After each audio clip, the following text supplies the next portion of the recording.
स्वागत है स्टूडेंट्स आप सभी का। और आज हम लोग रोटेशनल मोशन का लेक्चर आगे कंटिन्यू कर रहे हैं। इसके पहले के सारे लेक्चर्स के लिंक डिस्क्रिप्शन में दिए हुए हैं, वहां से जाकर के आप एक्सेस कर लेना। और आज की क्लास में जो बात होगी वो बात होगी टॉर्क के बारे में, जो कि काफ़ी ज़्यादा इम्पॉर्टेंट पार्ट है अगर आप रोटेशनल मोशन ढंग से पढ़ना चाहते हो।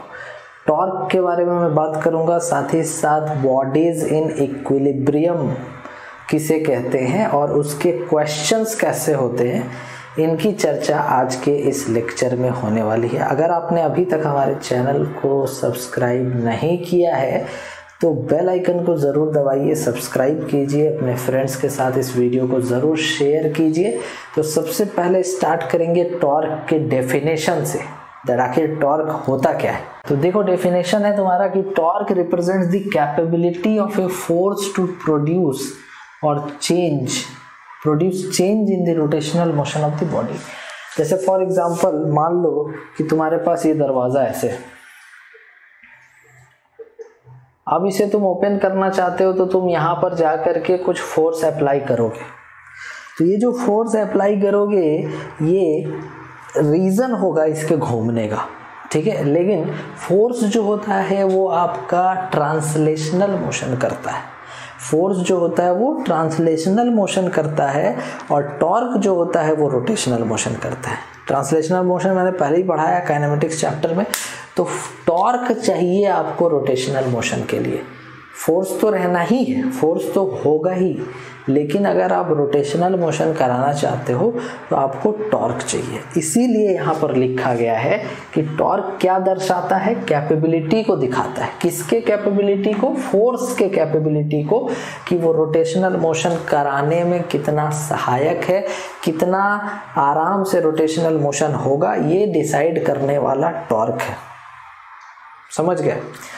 तो अब आते हैं इसके फॉर्मूला पे। देखो यहाँ पर मैंने एक रिजिड बॉडी लिया पहले, ठीक है। अब इस रिजिड बॉडी में मान लो कि एक पॉइंट है Q।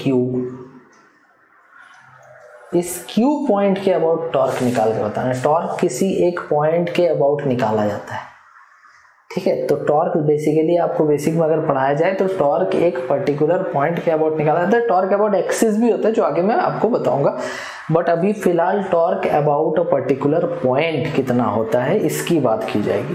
किसी एक पॉइंट के अबाउट जो टॉर्क की वैल्यू आती है वो कितनी आती है उसकी चर्चा कर रहे हैं यहाँ पे।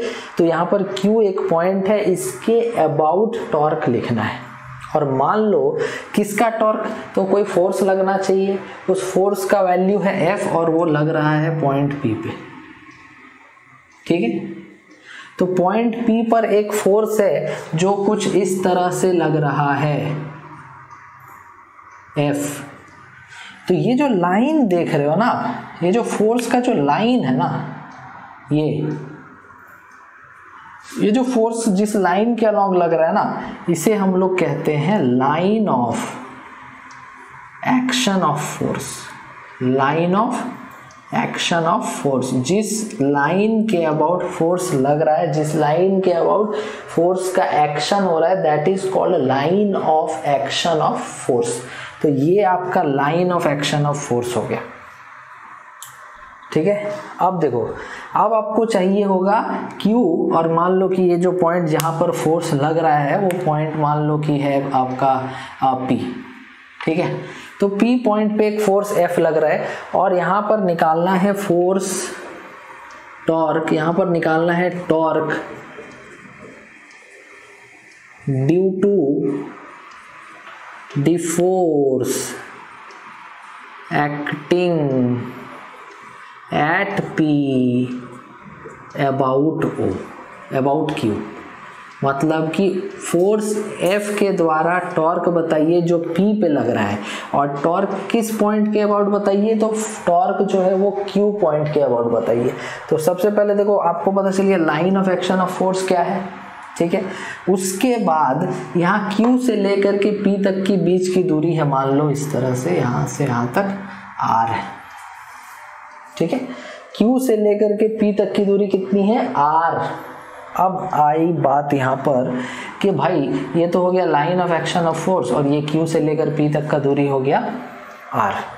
तो जो टॉर्क डिफाइन होगा, टॉर्क जो डिफाइन होगा, टॉर्क इज इक्वल टू हो जाएगा फोर्स इनटू परपेंडिकुलर डिस्टेंस। ये परपेंडिकुलर डिस्टेंस कहाँ से कहाँ तक लेना है? तो परपेंडिकुलर डिस्टेंस जो आप लोगे ना, ये परपेंडिकुलर डिस्टेंस जो आपका होगा, मैं यहाँ पर लिख दे रहा हूँ, दैट परपेंडिकुलर डिस्टेंस बिटवीन कहाँ? Point Q and line of action of force. कहने का मतलब कि जिस पॉइंट पे टॉर्क निकालना है, किस पॉइंट के अबाउट टॉर्क निकालना है? Q के अबाउट। तो Q से लेकर के line of action of force के बीच का जो परपेंडिकुलर डिस्टेंस होगा वो यहाँ पर पुट करना है, इनटू फोर्स कर देना है, आपका टॉर्क यहाँ पर आ जाएगा। ये मैं अभी वेक्टर में नहीं घुसा हूँ, वेक्टर में भी आऊँगा। तो torque equal to force into perpendicular distance. Force आप समझ गए कौन सा जो लग रहा है P पे, परपेंडिकुलर डिस्टेंस कौन सा? तो perpendicular distance is the distance between Q जिसके अबाउट टॉर्क निकालना है और जो line of action of force है। तो कहने का मतलब कि ये जो line of action of force है और ये Q है, तो इसके बीच का परपेंडिकुलर दूरी जो है वो अपने को कुछ ऐसे ये दिख रहा है ना। तो अब चलो मान लो कि ये एंगल थीटा है, तो ये हाइपोटेनस हो गया, ये बेस हो गया, ये परपेंडिकुलर हो गया। तो कहने का मतलब कि परपेंडिकुलर दूरी हो गया r साइन थीटा। तो जो टॉर्क आएगा, torque is equals to force into, मैं ब्रैकेट लिख के बता रहा हूँ, force into perpendicular distance between Q and the line of action of force जो है r साइन थीटा। इसे हम ऐसे भी लिख सकते हैं r f साइन थीटा। और आपने पढ़ा होगा वेक्टर में दैट कि इफ a क्रॉस b आपसे पूछा जाता है तो आप बताते हो कि sir AB sine theta n cap, जहाँ पर n कैप डायरेक्शन होता है। तो यहाँ पर आपका RF साइन थीटा जो आया है ये मैग्नीट्यूड है। कहने का मतलब जो टॉर्क का एक्चुअल फॉर्मूला होगा that is equal to R cross F, क्योंकि वहाँ पर क्या है RF sine theta. So torque equal to R cross F means cross product of R and F। Theta देखो, थीटा यहाँ पर ये जो R क्या है, पोजीशन वेक्टर है, Q से लेकर के P तक का। तो ये जो पोजीशन वेक्टर है, कहने का मतलब कि R और F के बीच का एंगल यही वाला है ना, थीटा, वर्टिकली ऑपोजिट एंगल। तो theta is the angle between theta is the angle between R and F। तो ये तुम्हारा हुआ कंप्लीट टॉर्क के बारे में। अभी डायरेक्शन पे नहीं आया, अभी बस टॉर्क की जो मैग्नीट्यूड है, जो फॉर्मूला है, क्रॉस प्रोडक्ट है, वो सब हम लोग समझे। इसे अच्छे से कॉपी में नोट करो, फिर मैं आगे लेके चलता हूँ। अब नेक्स्ट देखो, तुम डायरेक्शन की बात कैसे करोगे। तो तुम्हारा फॉर्मूला आया है टॉर्क, वेक्टर क्वांटिटी टाउ से रिप्रेजेंट करते हैं इसे, R क्रॉस F, टाउ बोलते हैं इसे, ठीक है। F क्रॉस R मत लिखना, गलत हो जाएगा। A क्रॉस B और B क्रॉस A सेम नहीं होता है। डॉट प्रोडक्ट में A dot B equals to B dot A लिख सकते हैं, लेकिन A cross B is not equal to B cross A। तो इस वजह से R क्रॉस F। तो देखो, मान लो कि तुम्हारा R वेक्टर इधर है और F वेक्टर इधर है, तो डायरेक्शन निकालने के लिए तुम राइट हैंड थंब रूल का यूज करोगे। किसका यूज करोगे? Right hand thumb rule.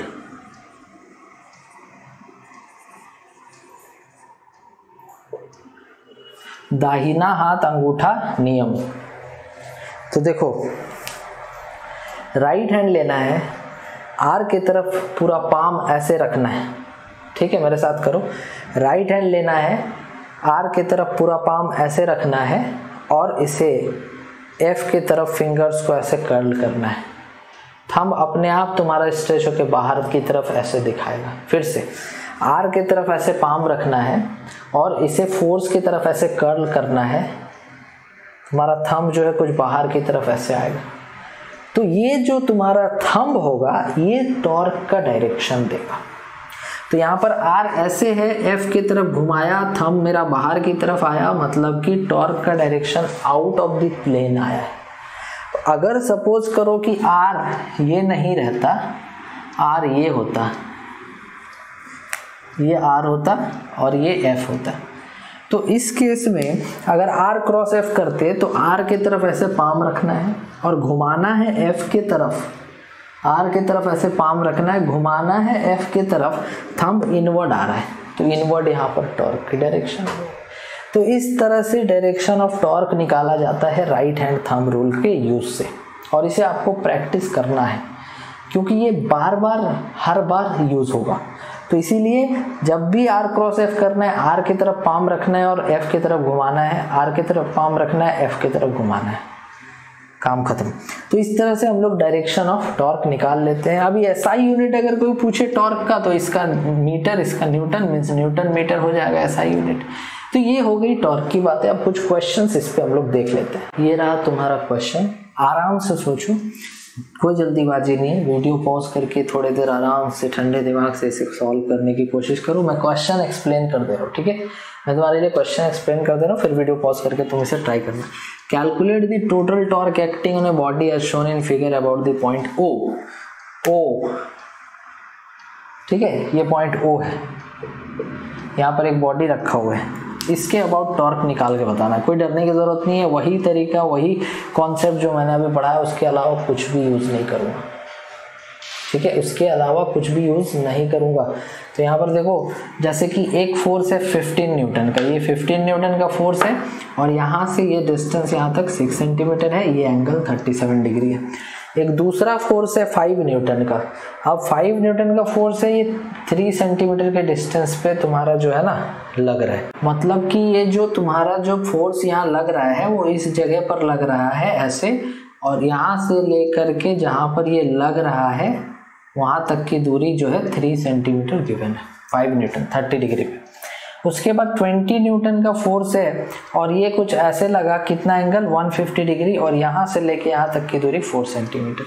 उसके बाद 10 न्यूटन का फोर्स लगा, ये कितना दूरी है 4 सेंटीमीटर 90 डिग्री के एंगल पे। तो इस तरह से 1 2 3 4 4 फोर्स लग रहे हैं पॉइंट ओ पे, मतलब ओ के अबाउट टॉर्क निकालना है, 4 फोर्स हमारा यहाँ लग रहा है।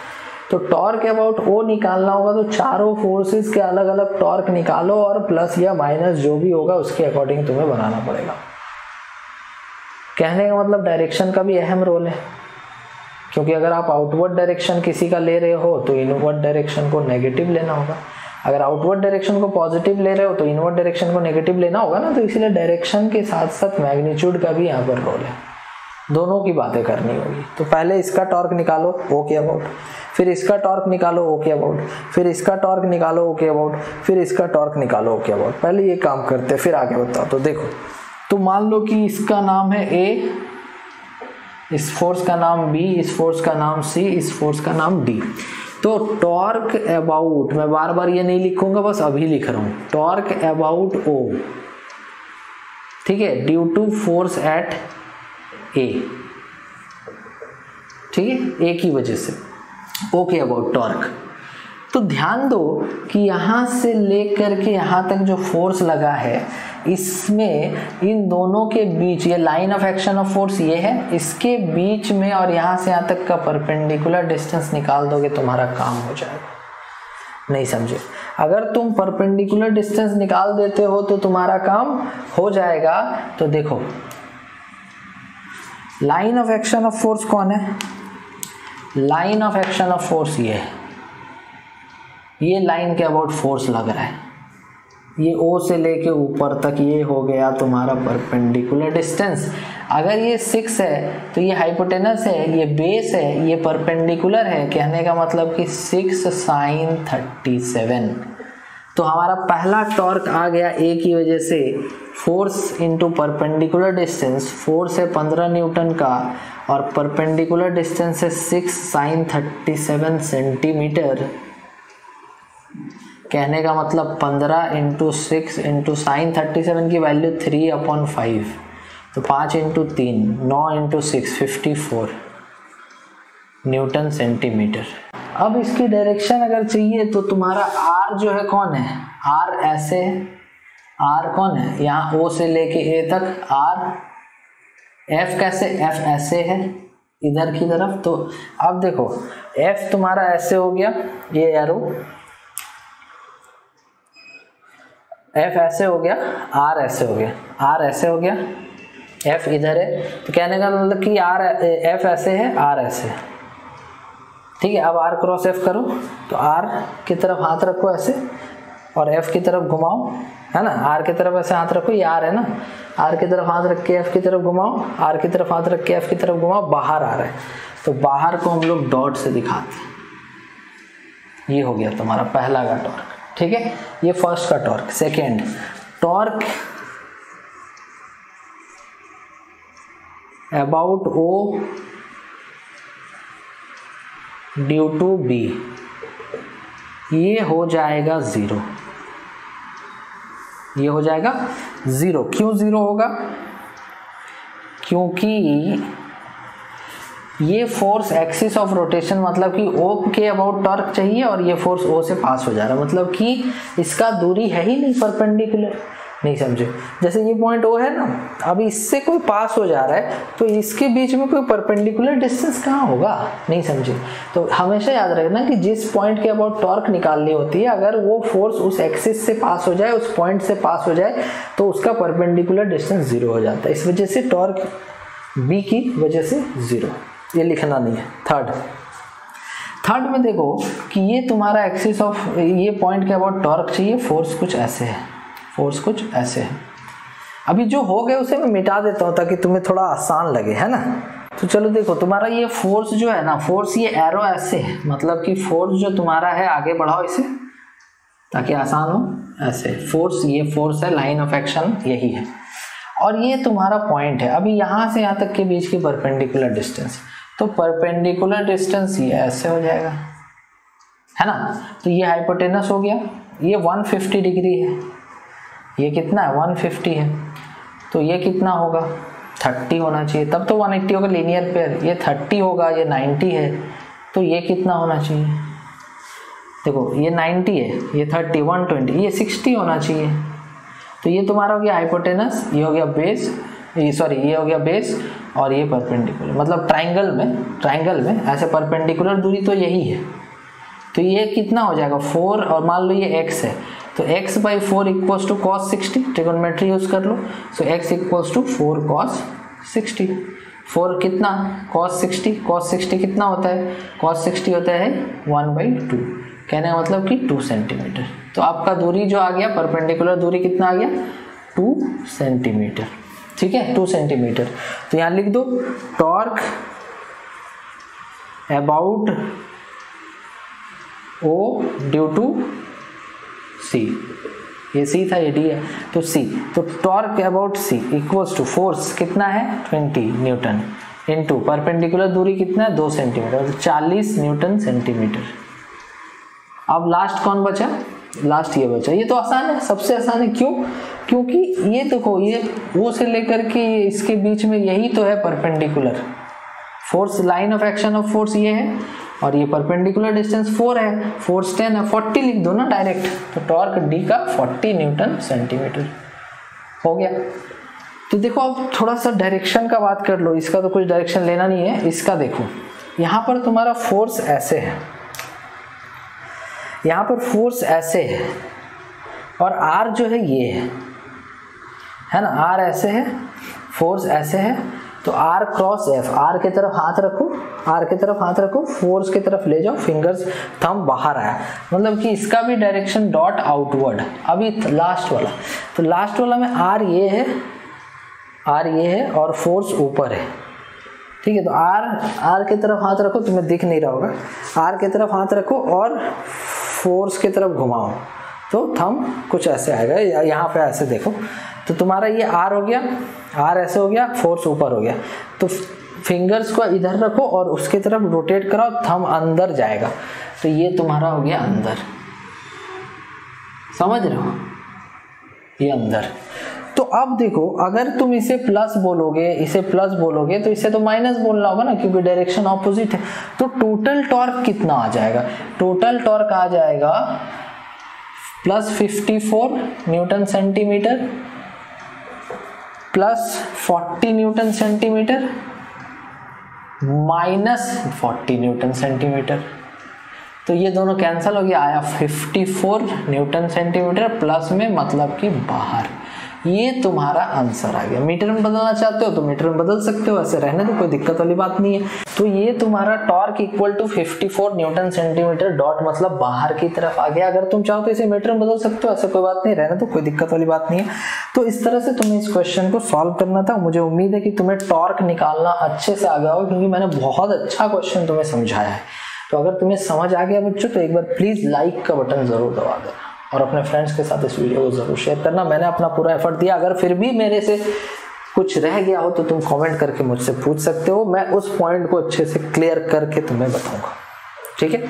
चलो नेक्स्ट मैं तुम्हें बताने जा रहा हूँ टॉर्क अबाउट एक्सिस, ठीक है। टॉर्क अबाउट एक्सिस किसे कहते हैं, हेडिंग डाल लो टॉर्क अबाउट एक्सिस। ध्यान से देखना, जैसे सपोज करो कि मान लो तुम्हारे पास डोर है, ठीक है, और इसमें यहाँ पर ये एक्सिस है जिसके अबाउट घूमेगा, मतलब कि आपका जो एक्सिस है जिसके अबाउट रोटेशन होगा डोर का, वो यही लाइन होगा ना, ये हो गया axis of rotation of the door. ये क्या है, axis of rotation of the door, axis of rotation of door, मतलब कि डोर जो है वो इसके अबाउट ऐसे रोटेट करेगा, घूमेगा, है ना, ये बाहर अंदर ऐसे जो होगा तो इसी एक्सिस के अबाउट होगा। अब सपोज करो ये हिंज मैंने दिखाया ऐसे क्रॉस से, तो मान लो कि कोई आता है और फोर्स जो है ऐसे लगाता है, तो फोर्स ऐसे लगाता है मतलब कि फोर्स ऐसे लग रहा है F, तो इसकी टॉर्क अगर निकालनी होगी तो टॉर्क इक्वल टू लिखेंगे R क्रॉस F या फिर RF साइन थीटा या फिर फोर्स इंटू परपेंडिकुलर डिस्टेंस। तो फोर्स F है और मान लो कि परपेंडिकुलर डिस्टेंस ये है A, तो FA लिख दो, फोर्स इंटू परपेंडिकुलर डिस्टेंस। तो फोर्स जो लग रहा था तुम्हारा, फोर्स कैसे लग रहा था, ऐसे लग रहा था ना, ऐसे लग रहा था, और ये तुम्हारा परपेंडिकुलर डिस्टेंस हो गया, ध्यान से देखो, ठीक है। तो ये परपेंडिकुलर डिस्टेंस, तो ये परपेंडिकुलर डिस्टेंस हो गया A, इसीलिए हमने फोर्स इंटू A लिख दिया, F इंटू A लिख दिया। अब अगर हम लोग R क्रॉस F करें तो R तो हमारा जो होगा, R कैसे होगा, R ऐसे है ना, एक्सिस से लेके फोर्स की तरफ, और F जो होगा, F अंदर की तरफ है, मतलब इस तरह से डायग्राम देखा है ना। तो तुम्हें R क्रॉस F करना है, तो R की तरफ हाथ रख करके फोर्स की तरफ घुमाना पड़ेगा, तो किधर आएगा, ऊपर। तो टॉर्क की जो डायरेक्शन आ रही है ऐसे आ रही है, तो ये डोर घूमेगा। आपको भी पता है कि फोर्स अगर ऐसे मारोगे तो अंदर की तरफ जो डोर है वो खुल जाएगा, अंदर की तरफ वो घूम जाएगा। अब अगर सपोज करो कि हम लोग फोर्स जो है ना यहाँ पर ऐसे लगाते हैं,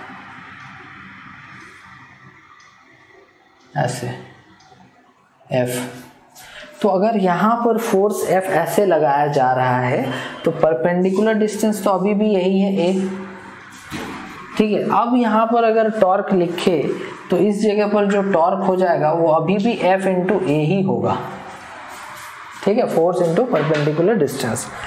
बट यहाँ पर ध्यान से देखना दैट कि आपकी टॉर्क की डायरेक्शन किधर आ रही है, जैसे फोर्स किधर है, ऊपर की तरफ, और आपका A कैसे, इधर ऐसे एक्सिस से लेकर के फोर्स की तरफ होना चाहिए, मतलब कि फोर्स हो गया ऊपर और एक्सिस से लेकर के फोर्स की तरफ R ऐसे हो गया। अभी R क्रॉस F अगर करें तो R की तरफ हाथ रखोगे और फोर्स की तरफ ऐसे टर्न कराओ तो तुम्हारा जो आ रहा है टॉर्क बाहर आ रहा है, इसका मतलब कि टॉर्क ऐसे बाहर।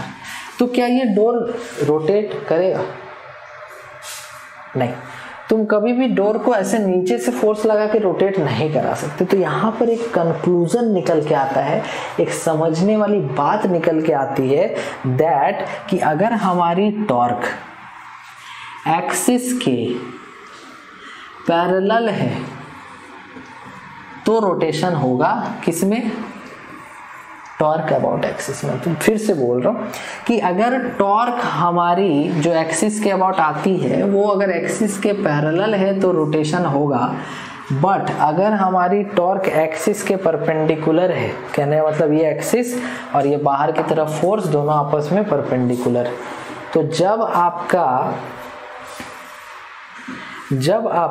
टॉर्क, किस केस में बात हो रही है, सारी बातें टॉर्क अबाउट एक्सिस में हो रही है, इसे पिछले वाले से रिलेट मत करना, वो टॉर्क अबाउट पॉइंट था।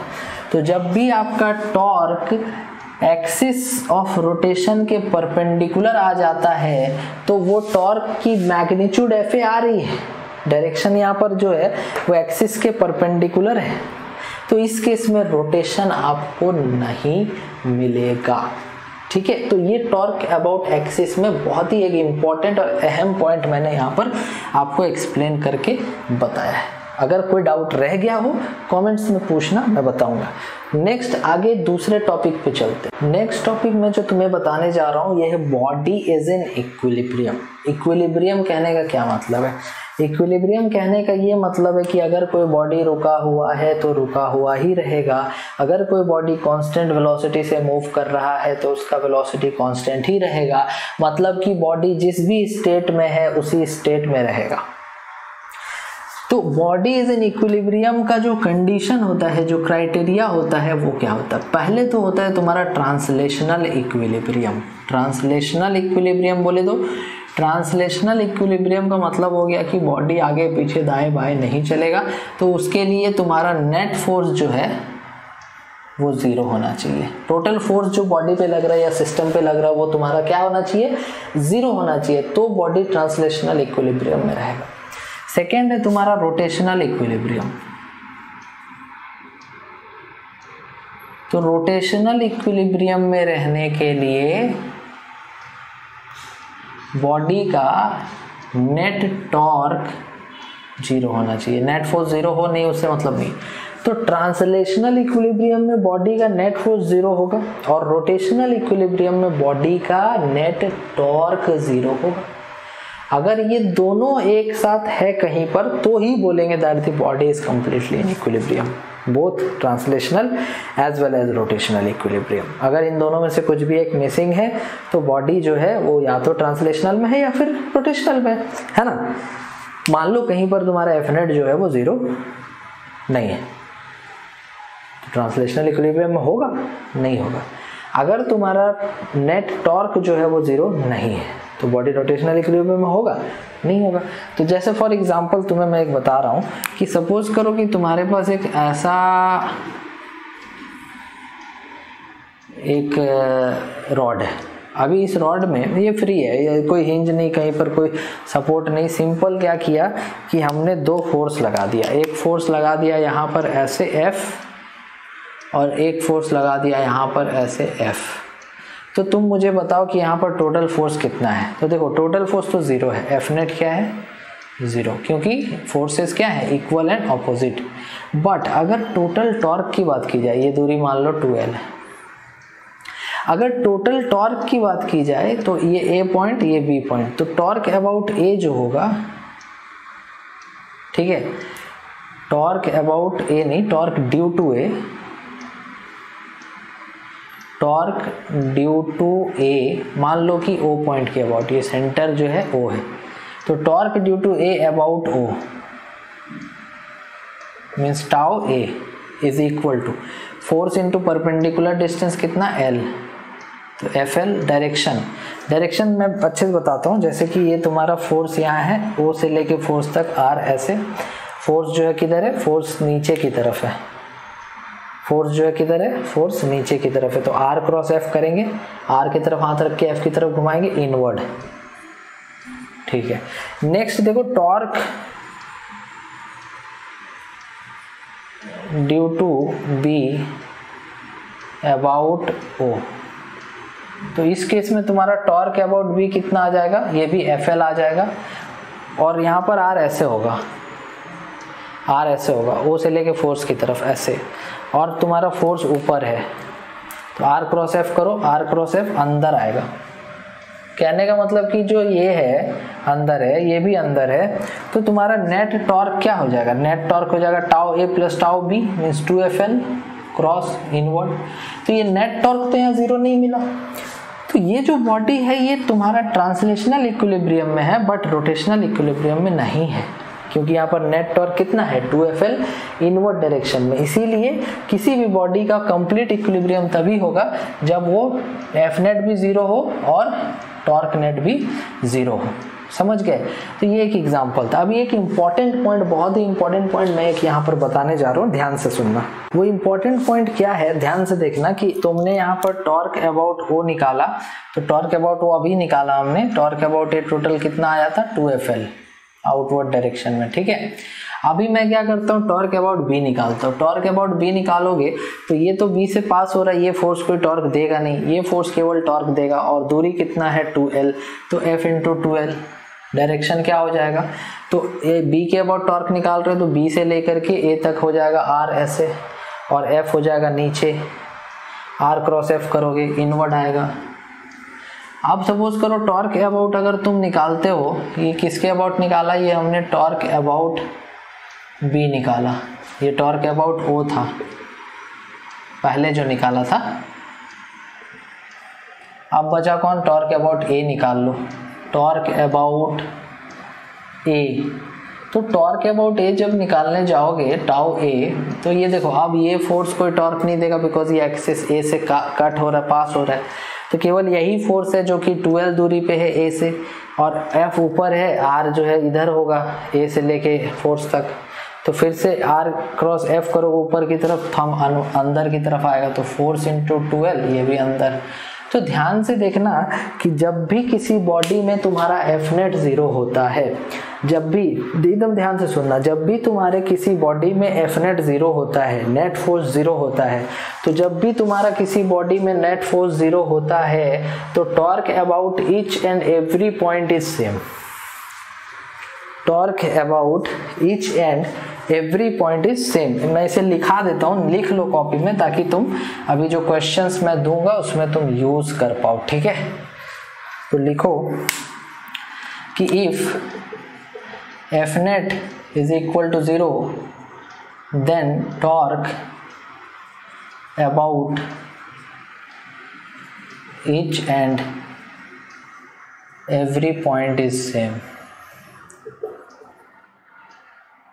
और हाँ, ये तुम्हें मैंने यहाँ पर करके भी दिखाया दैट कि यहाँ पर तुमने ए ओ के अबाउट टॉर्क लिखा, 2Fl आया इनवर्ड में, तुमने यहाँ पर ये मत देखना, ये तो तुम्हारा पार्ट है किसके लिए, ये डिराइव करने के लिए, कौन सा, ओ के अबाउट टॉर्क का डेरिवेशन है ये, ठीक है। ये टॉर्क अबाउट बी देखो, टॉर्क अबाउट ओ देखो, टॉर्क अबाउट ए देखो, सबके अबाउट F इंटू 2L ही है ना इनवर्ड डायरेक्शन में। तो जब तुम्हारा किसी बॉडी में Fnet 0 होता है तो torque about each and every point is same. ये इंपॉर्टेंट पॉइंट है। अब नेक्स्ट आगे देखो क्या करेंगे, आगे अगला टॉपिक क्या है, क्वेश्चंस कैसे होते हैं बॉडीज इन इक्विलिब्रियम पे। देखो सवाल तुम्हारा क्या है कि यहाँ पर जैसे ये बॉडी गिवन है, ठीक है। अब देखो अगर तुमसे कोई पूछे कि बच्चे बताओ कि ये जो बॉडी है इक्विलिब्रियम में होगा क्या, तो तुम बोलोगे नहीं होगा। क्यों नहीं होगा? क्योंकि नेट फोर्सेस 0 नहीं है ना, नेट फोर्सेस 0 नहीं है। नीचे 30 न्यूटन लग रहा है, ऊपर 20 न्यूटन, मतलब टोटल एक नेट फोर्स 10 न्यूटन का डाउनवर्ड हमें मिलेगा यहाँ पे, है ना, मिलेगा ना। तो ये बॉडी इक्विलिब्रियम में नहीं है। तो तुम्हें एक फोर्स मैं देता हूँ, उस फोर्स की मैग्नीट्यूड कितनी होगी और किस पॉइंट पे लगाएंगे, किस जगह पर लगाएंगे कि ये जो बॉडी है वो इक्विलिब्रियम में हो। अब कहीं यहाँ पर तो नहीं लगा देंगे ना, अब कहीं यहाँ पर तो नहीं लगा देंगे, किसी एक पर्टिकुलर जगह पर ही तो लगाना होगा, ताकि तुम्हारा इसके साथ साथ Fnet के साथ साथ टॉर्क नेट भी 0 हो। Fnet भी 0 होना चाहिए, टॉर्क नेट भी 0 होना चाहिए, दोनों 0 होना चाहिए, तब जा करके तुम्हारा बॉडी जो है वो इक्विलिब्रियम में होगा। अरे बस समझ में। तो Fnet 0 करने के लिए तुम्हें पता है सिंपल कि जो थर्ड फोर्स आएगा इन दोनों के अलावा उसकी वैल्यू होनी चाहिए 10 न्यूटन ऊपर की तरफ।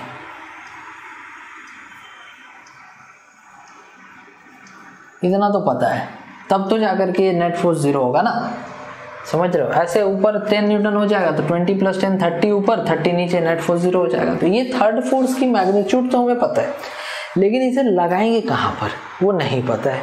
तो मान लो अंदाजन कहीं यहाँ पर लगा देते हैं, अंदाजन पता नहीं है, यहाँ लगा दिया 10 न्यूटन, समझ रहे हो, ऐसे लगा दिया है ना, नहीं पता है। चलो अब अगला काम क्या है, अब हम लोग यहाँ पर टॉर्क अबाउट सी जो है ले लेते हैं। अब तुम्हारा नेट फोर्स अगर 0 कर दिए हो तो किसी भी पॉइंट के अबाउट टॉर्क लिखो, वो तो सेम ही होना है। अभी तुम टॉर्क अबाउट ए लिखो, टॉर्क अबाउट सी लिखो, टॉर्क अबाउट बी लिखो, किसी भी पॉइंट के अबाउट टॉर्क लिखो। तो हम लोग का कोशिश ये होगा दैट कि हम लोग सी के अबाउट टॉर्क लिखें। क्यों? ताकि ये 20 न्यूटन का टॉर्क लिखना ना पड़े। सी के अबाउट टॉर्क लिखना है तो 20 न्यूटन का टॉर्क नहीं लिखना होगा, क्योंकि 20 न्यूटन सी से पास कर रहे हैं। तो टॉर्क अबाउट हम लोग लिख ले रहे हैं, टॉर्क अबाउट सी। तो सी के अबाउट 20 न्यूटन टॉर्क देगा नहीं। मान लो ये दूरी कितना x है और यहाँ से लेके यहाँ तक का 30 का दूरी 20 है, तो उसका टॉर्क हो जाएगा, इसका टॉर्क कितना हो जाएगा, force into perpendicular distance x। इसका टॉर्क कितना हो जाएगा, फोर्स इंटू परपेंडिकुलर डिस्टेंस 20। ठीक है, अब डायरेक्शन देख लेते हैं। तो देखो डायरेक्शन 10 वाली की देखेंगे तो फोर्स 10 न्यूटन ऊपर है और x ऐसे यहाँ से यहाँ तक ऐसे। तो r क्रॉस f करो, r क्रॉस f किधर आएगा, बाहर। तो इसकी वैल्यू बाहर आ रही है, इसकी वैल्यू किधर आएगी, तो ये 30 न्यूटन नीचे है, 30 न्यूटन नीचे है और r तुम्हारा ऐसे है। तो r क्रॉस f इसकी वैल्यू किधर आ रही है, अंदर। अगर ये दोनों इक्वल होंगे तभी तो नेट टॉर्क 0 होगा, ऑपोजिट तो है ही। अगर इक्वल हो जाएंगे नेट टॉर्क 0 हो जाएगा। तो इक्वल करो, so 10x equals to 30 into 20 60 600 newton centimetre. ये एक 0 कैंसिल हो जाएगा, मतलब x इक्वल्स टू 60 सेंटीमीटर। मतलब कि ये जो पॉइंट होगा यहाँ से 60 20 प्लस उधर कुछ जाएगा, तो ये जो पॉइंट होगा जहाँ पर तुम्हें थर्ड फोर्स लगाना है उसका डायरेक्शन तो अपवर्ड होगा, बट इससे 60 सेंटीमीटर दूरी पे होगा। मतलब कि कहीं ऐसे यहाँ पर लगाया जाएगा। मतलब कि इस ए एंड से कितना हो जाएगा, इधर 10 सेंटीमीटर ऑलरेडी था, तो इसकी जो वैल्यू होगी थर्ड फोर्स की वो हो जाएगी 70 सेंटीमीटर फ्रॉम एंड ए और मैग्नीट्यूड हो जाएगा 10 न्यूटन। तो इस तरह से तुम्हें ना बॉडीज इन इक्विलिब्रियम के बहुत सारे अच्छे अच्छे क्वेश्चंस जो है मिलेंगे। तो ये एक टाइप का क्वेश्चन मैंने तुम्हें बताया। अभी एक और क्वेश्चन तुम्हें बताता हूं। ये तुम्हारा देखो नेक्स्ट क्वेश्चन है, क्वेश्चन सेम है, बस थोड़ा सा डायग्राम चेंज कर दिया, डेटा चेंज कर दिया, फोर्स के लगने का तरीका चेंज कर दिया। क्वेश्चन ये है कि 1 2 3 फोर्स ऑलरेडी लग रहे हैं। अब चेक करना है कि ये बॉडी इक्विलिब्रियम में है या नहीं है। तो देखो उसके लिए तुम्हें इसका कॉम्पोनेंट्स ब्रेक करना होगा। जैसे 10 न्यूटन है ना, तो ऊपर कितना होगा, सॉरी ये कंट्रोल Z का ऑप्शन रहता तो अच्छा होता। ऐसे 10 न्यूटन का इधर और 10 न्यूटन का इधर, कंपोनेंट्स ब्रेक कर दो। तो इधर हो जाएगा 10 sin 37 और इस तरफ हो जाएगा 10 cos 37। 10 cos 37 बोल दो, 10 इंटू 4/5 5 इंटू 10 8 न्यूटन। और इस तरफ हो जाएगा 10 इंटू 3/5 5 इंटू 2 6 न्यूटन। ऐसे आप देखो अब आराम से सोच सकते हैं कि टोटल ऊपर तरफ कितना फोर्स है। तो ऊपर की तरफ टोटल फोर्स हो गया 5 6 11, बस ऊपर 11 है, नीचे कितना है 3। इक्विलिब्रियम में होगा, नहीं होगा। ऊपर 11 नीचे 3 है, कैसे बैलेंस होगा, होगा क्या, नेट फोर्स 0 होगा, नहीं। साथ ही साथ यहाँ पर देखो राइट की तरफ 8 है, लेफ्ट की तरफ है ही नहीं, तो ये इक्विलिब्रियम में नहीं है। टोटल हमारे पास कितने फोर्सेस थे, 1 2 एंड 3, टोटल 3 फोर्सेस थे। वो कंपोनेंट में थोड़ा वो नहीं था, ऐसे था, इसीलिए अपवर्ड और इधर हॉरिजॉन्टल वर्टिकल कंपोनेंट ब्रेक करके देख लिया, आसान हो गया और कोई बात नहीं। तो तुम इसे हटा सकते हो, इसका कोई ज़रूरत नहीं है, क्योंकि इसी को तो ब्रेक किया ना हमने, इसी को तो ब्रेक किया ना उधर कंपोनेंट्स में। तो इसे आराम से तुम इसको जो है ना 6 न्यूटन लिख दो। इसे जो है तुम यहाँ पर मैं लिख दे रहा हूँ, इधर ऊपर में आराम से 6 न्यूटन लिख दो और इधर में 8 न्यूटन लिख दो। थोड़ा साफ सुथरा लगेगा डायग्राम, तुम चाहो तो नहीं भी लिख सकते हो, जैसा था वैसे रहने दो। तो इधर 8 न्यूटन आया है और इधर 6 न्यूटन, उसी का भाई है ये, 10 न्यूटन का ही भाई कज़न है। तो ऊपर टोटल हो गया 11, नीचे हो गया 3 और राइट साइड में 8। तो 8 को कौन बैलेंस करेगा, कोई है नहीं है। प्लस ऊपर में ज़्यादा नीचे कम है, तो body is not in equilibrium because F net is not equal to 0। F net 0 करने के लिए नीचे की तरफ तो 6 5 11 है, तो इधर और कितना लगाना होगा, 8। तब तो 11 हो जाएगा, 8 और 3 11, 6 और 5 11, ऊपर नीचे तो बैलेंस हो गया। अब उस तरफ 8 है तो इधर भी तो 8 होना चाहिए, तब तो इधर राइट लेफ्ट बराबर हो जाएगा। तो ये जो 8 और 8 आया है ये 90 डिग्री पे है, तो इसका रिजल्टेंट कितना होगा 8√2 न्यूटन। कहने का मतलब कि तुम्हें जो फोर्थ फोर्स लगाना है ये 5 न्यूटन, 3 न्यूटन और 10 न्यूटन के अलावे जो एक्स्ट्रा फोर्स देना ताकि ये F नेट 0 हो जाए वो 8√2 न्यूटन होना चाहिए। तो ये तो मैग्नीट्यूड आ गया। अब इसे लगाना कहाँ पर है, अब इसे लगाना कहाँ पर है? तो मान लो हमें नहीं पता और हम लोग कहीं भी अंदाजन यहाँ पर मान लो लगा देते हैं, हमें पता ही नहीं है ना, इन्हें पता ही नहीं है, हमें पता ही नहीं है, तो यहाँ पर लगा देते हैं। जिसका 8√2 का एक भाई इधर है 8 न्यूटन का और एक भाई इधर है 8 न्यूटन का, इस तरह से ये है और इससे मान लो कि x दूरी पर है, ये लगा दिया वहाँ अंदाजन, ठीक है। अब अगला स्टेप क्या है, नेट फोर्स तो हमने 0 कर दिया, जो फोर्थ फाइनल फोर्स है उसका वैल्यू 8√2 न्यूटन है, जिसमें एक 8 न्यूटन इधर एक 8 न्यूटन नीचे, जिसका रिजल्टेंट 8√2 न्यूटन है। यही मैग्नीट्यूड है, इसे लगाने पर F नेट 0 हो जा रहा है। अब हमें मान लो ये पॉइंट A है तो हम लोग टॉर्क अबाउट A निकाल लेते हैं, किसी भी पॉइंट के अबाउट निकाल सकते हैं बिकॉज F नेट 0 होने पर torque about each and every point is same, तो टॉर्क अबाउट A निकाल लेते हैं, ठीक है। टॉर्क अबाउट A निकाल लेते हैं, तो टॉर्क अबाउट A जैसे ही निकालेंगे हम लोग यहाँ पर ध्यान से देखो तो ये जो फोर्स है ये A से पास हो रहा है, ये जो फोर्स है A से पास हो रहा है ना, और ये भी फोर्स A से पास हो रहा है, ऐसे A से कट करेगा ना A को, तो ये तीनों फोर्सेस जो है इनका कोई टॉर्क नहीं होगा, इनका नेट टॉर्क 0 होगा, क्योंकि ये भी A से ही पास होता हुआ जाएगा, ये भी A से पास होता हुआ जाएगा और ये भी A से पास होता हुआ जाएगा, मीन्स इन तीनों फोर्सेस के टॉर्क आपको लिखने ही नहीं। तो बचा कौन, 3 न्यूटन, 8 न्यूटन, 5 न्यूटन। अब सबकी परपेंडिकुलर दूरी देख लो, 5 न्यूटन कितना है, 5 + 5 10, मतलब कि 5 Newton × 10 centimetre, 50 Newton centimetre. Direction देखेंगे बाद में, ये पहला। दूसरा 3 न्यूटन, कितना दूरी, 5 सेंटीमीटर, तो 3 Newton force into perpendicular distance 5 centimetre, बोले तो 15 न्यूटन सेंटीमीटर। तीसरा फोर्स 8 न्यूटन, कितना दूरी, x, सो 8 न्यूटन × x सेंटीमीटर, तो हो गया 8x न्यूटन सेंटीमीटर। अब सबका डायरेक्शन देख लो, कौन बाहर कौन अंदर। तो यहाँ पर तुम्हारा पहला जो है फोर्स ऊपर है और R ऐसे है, तो R क्रॉस F करने पर अंदर आ रहा है, ये टॉर्क अंदर आ रहा है, ध्यान से करना, ठीक है। इसका देखो, इसका देखो, अगर इसका देखोगे तो फोर्स नीचे है और R ऐसे है, तो R क्रॉस F मतलब कि ऐसे है ना, देखो ऐसे है ना, तो R क्रॉस F बाहर, तो ये जो आ रहा है ये बाहर आ रहा है।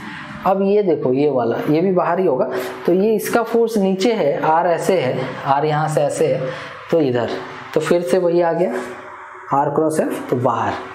कहने का मतलब जितना टोटल बाहर आया है वो अंदर के इक्वल होना चाहिए, तो 8x तभी तो नेट 0 होगा, प्लस 15 जो बाहर है, this should be equal to 50। तो यहाँ से 8x इक्वल टू आ जाएगा 50 - 15,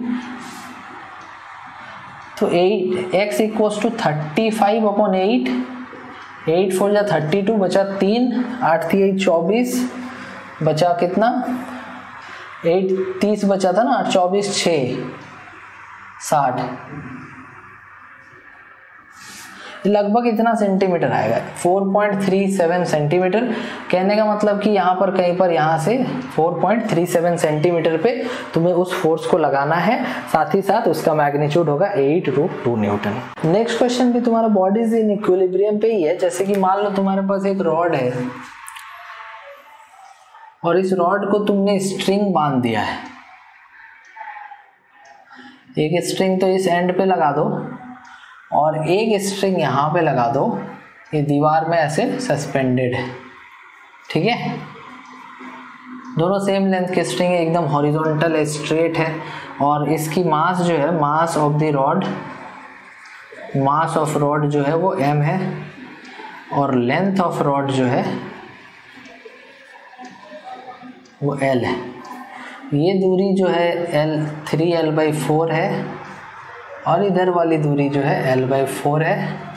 find the tension in the string, find the, ये इक्विलिब्रियम सिचुएशन है, find the tension in the strings, दोनों स्ट्रिंग्स में टेंशन कितना होगा ये तुम्हें निकाल करके बताना है।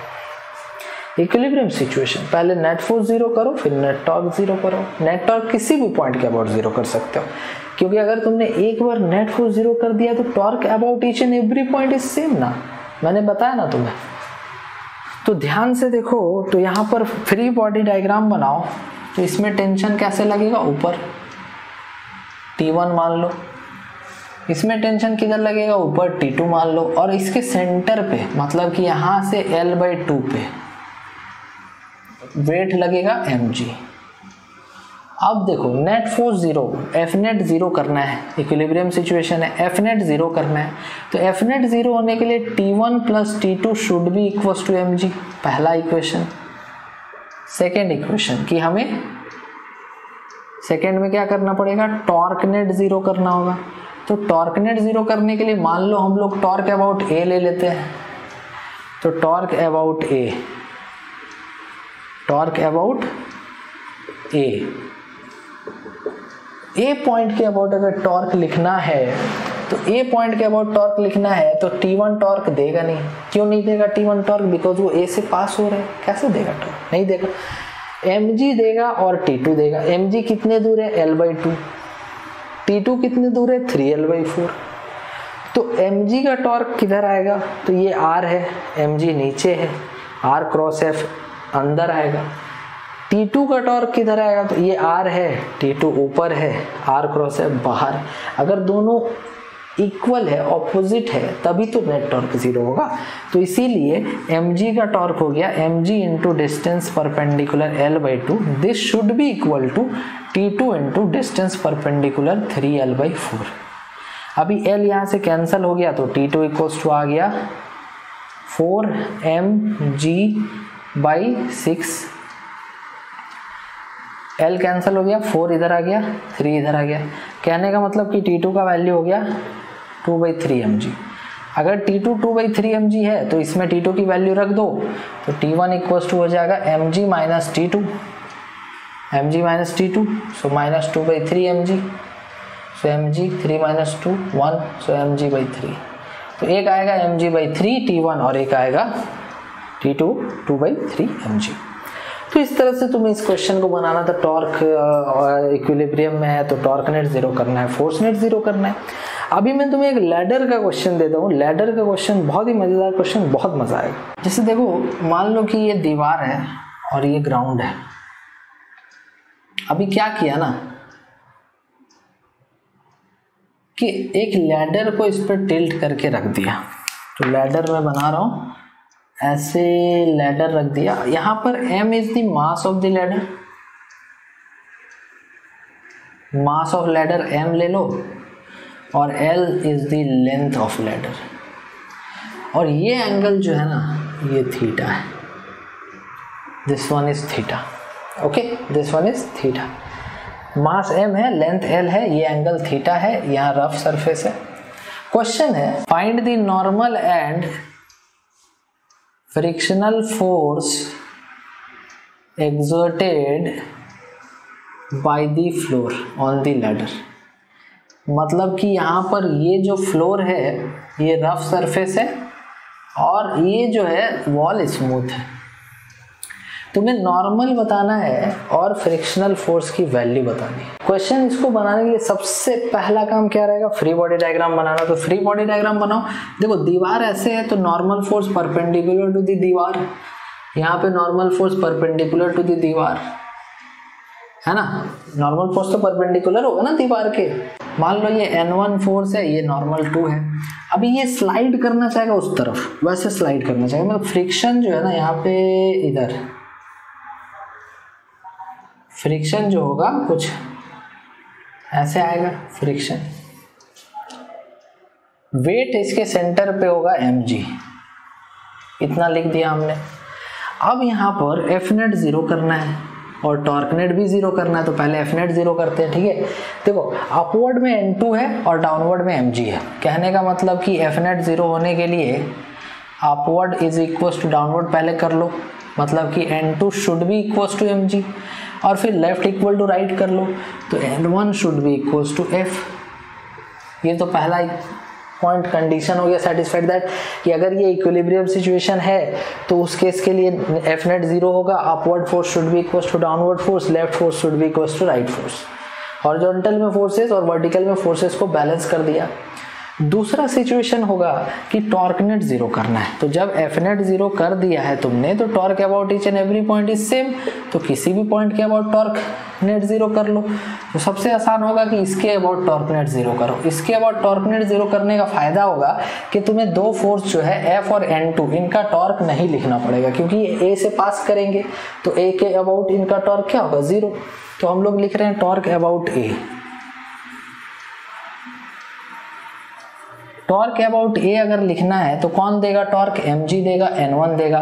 mg कितना परपेंडिकुलर दूरी पे है, ये line of action of force हो गया mg का, ये L/2 है लेंथ आधा यहाँ से यहाँ तक, तो ये बेस कितना हो जाएगा L/2 cos थीटा, मतलब कि mg force into perpendicular distance L/2 cos theta. Direction किधर है, तो देखो फोर्स mg डाउनवर्ड और r ऐसे, तो r क्रॉस f करना है, r की तरफ हाथ रख के f की तरफ घुमा बाहर, तो ये जो होगा बाहर आएगा। नेक्स्ट टॉर्क कौन होगा, N1 का, तो N1 जो है वो कितना दूर है, तो line of action of force ये वाला है और A से दूरी चाहिए, मतलब कि ये जो है परपेंडिकुलर होगा, तो ये L है, ये थीटा है, ये भी थीटा होगा, और टर्नेट एंगल, तो ये थीटा है, ये L है, तो ये L साइन थीटा होना चाहिए। अभी ये मत पूछना कैसे होगा, तो ये L साइन थीटा होना चाहिए, समझ रहे हो ना, अरे ट्रिगोनोमेट्री यूज किया। तो N1 हो गया into perpendicular distance L sine theta, और इसका डायरेक्शन देखो कैसे निकालेंगे, N1 इस तरफ है और R ऊपर, तो R क्रॉस F करो, अंदर आएगा, अंदर थंब अंदर आ रहा है, तो ये अंदर। अगर ये दोनों इक्वल एंड ऑपोजिट नहीं होंगे तो नेट टॉर्क 0 कैसे होगा, इस वजह से इक्वेट करो। तो इक्वेट करने पे N1 into L sine theta is equals to mg into L/2 cos theta लिखोगे। यहाँ से N1 देखो, L तो कैंसिल हो जाएगा, सो यहाँ से तुम्हें N1 मिल जाएगा। So N1 is equals to mg into cos theta by sine theta, मतलब cot theta, so mg/2 cot theta, mg/2 cot theta. N1 आ गया mg/2 cot थीटा, मतलब कि f भी वही होगा क्योंकि दोनों इक्वल है, so f is equals to mg/2 cot theta. अब कौन बचा, N2 तो ऑलरेडी हमारा mg के बराबर है। तो देखा तुमने, नॉर्मल भी आ गया, फ्रिक्शन भी आ गया, कितना आसान क्वेश्चन था, है ना। तो इस तरह से हमने इस क्वेश्चन को सॉल्व किया। आज का लेक्चर यहीं खत्म करते हैं, और जाते जाते मैं आपको एक क्वेश्चन दे देता हूं ताकि आप उसे घर पे बनाना। ये दो क्वेश्चन मैंने तुम्हें खुद से सॉल्व करने के लिए दिया। ध्यान से देखना कि यहाँ पर एक ट्रायंगुलर प्लेट है, ये साइड A है, ये A है, तो ये हो जाएगा √2A पाइथागोरस थ्योरम से, है ना। तुम्हें यहाँ पर टेंशन T1 T2 बताना है। m is the mass of the triangular plate. ये हॉरिजॉन्टली सस्पेंडेड है, इक्विलिब्रियम सिचुएशन है। यहाँ लिख लेना कि ये इक्विलिब्रियम का क्वेश्चन है, तो इक्विलिब्रियम का सिचुएशन है। इसमें तुमको T1 T2 निकाल करके बताना, ठीक ना। और यहाँ पर तुम्हारा मास है 10 kg, लेंथ है 10 मीटर, और ये एक लैडर है यहाँ से लेके यहाँ तक 37 डिग्री के एंगल पे है। नोट कर लेना क्वेश्चन, 37 डिग्री के एंगल पे ये लैडर ऐसे रखा हुआ है। ये ग्राउंड जो है रफ है, लेकिन ये वॉल स्मूथ है। कोएफिशिएंट ऑफ फ्रिक्शन कितना चाहिए, ये भी इक्विलिब्रियम का क्वेश्चन है। दोनों क्वेश्चन नोट कर लो, ठीक है ना।